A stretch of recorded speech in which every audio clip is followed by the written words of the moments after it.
Hello everyone and welcome to another video. Now this is the Ryzen 5 2400G. It has 4 cores, 8 threads and onboard Vega 11 graphics. Back in 2018, this along with the cheaper 2200G completely reinvented the idea of gaming without a discrete graphics card.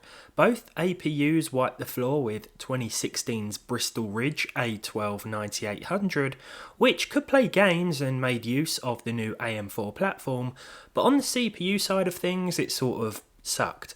The new Zen based chips were a breath of fresh air, and while the 2200G at $99 was arguably the better choice, picking up the 2400G today for just £70 got me all nostalgic. At this price it's more tempting as a processor in its own right, but it makes little sense when newer quad and even 6-core chips can be found for similar money, and will offer better performance. You could pair it with a modern mid-range card, but in those CPU intensive games, you'll likely notice some horrible performance drops. Because of this, the main focus of today's one lies with the onboard graphics. How do the Vega 11 graphics hold up? Will the 4MB of L3 cache hold us back? Well, let's find out. On screen are the specs as well as the test setup. I've bumped the Vega 11i GPU up a bit in the BIOS to 1500MHz, which can be done without upgrading from the stock cooler. First up we have Cyberpunk. You can use FSR with this chip or you can drop the native resolution, you know, the old fashioned way. I mention this because sometimes dropping the res is actually the better choice in cases where FSR doesn't look as good or doesn't eliminate as many stutters as dropping to say 720p. In Cyberpunk, however, the game ran fine with FSR 2.1 set to ultra performance. It's definitely clear that we are getting an upscaled image, but the average frame rate was pretty good, all things considered. The main difference between this and newer APUs seem to be the weaker percentile figures. There are more dips and drops when using this. Maybe that's a cache thing. Maybe it's the fact that this is just one of the first Ryzen APUs.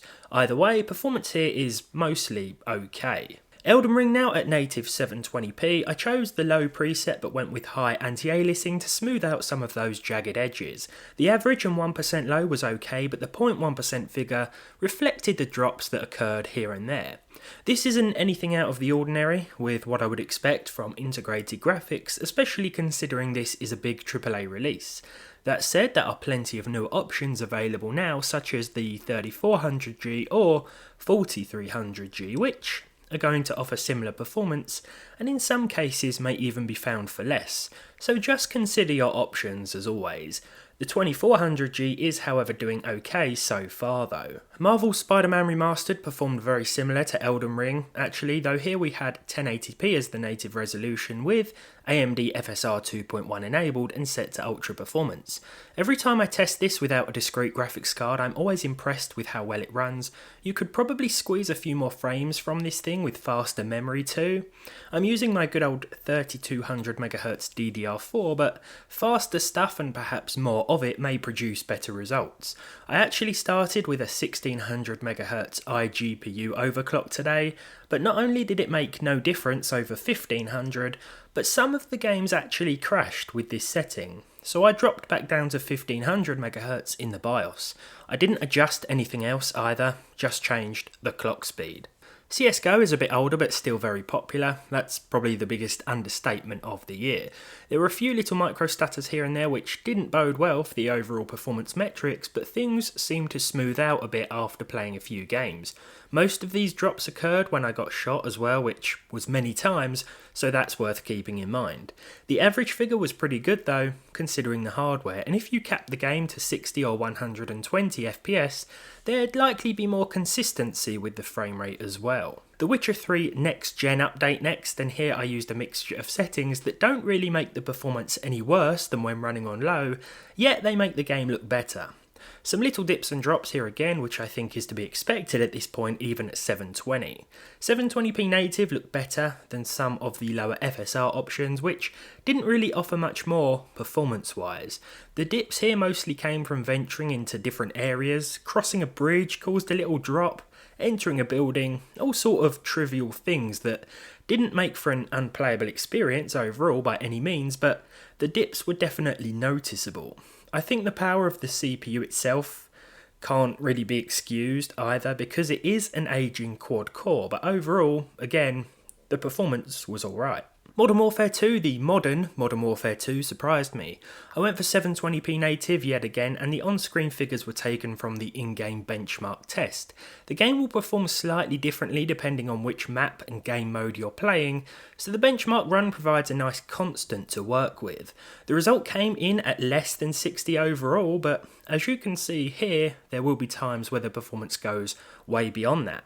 At these settings, the game actually spends more time above 60 FPS than it does below it, despite the average from the benchmark, so the 2400G really holds up well here.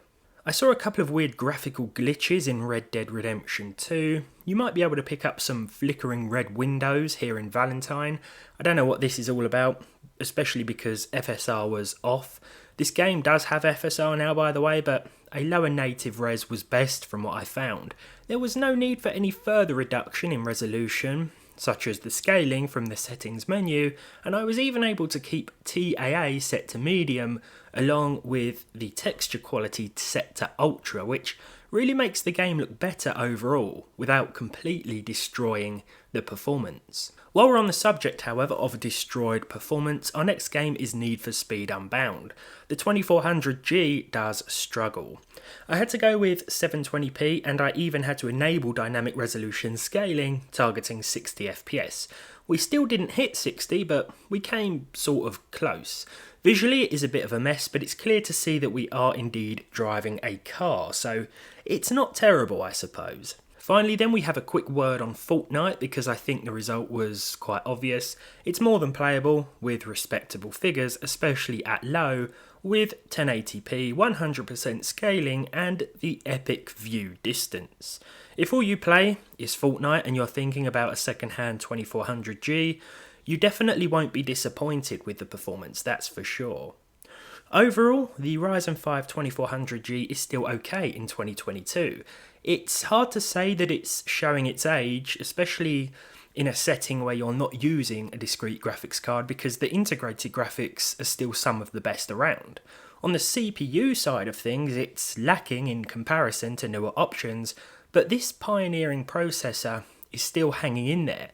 And if you're looking for something to slap in a cheap AM4 board because you want to play some less intensive titles, go for it, but only if it's a lot cheaper than other, more modern APUs. With all that said then, this has been a look back at the Ryzen 5 2400G.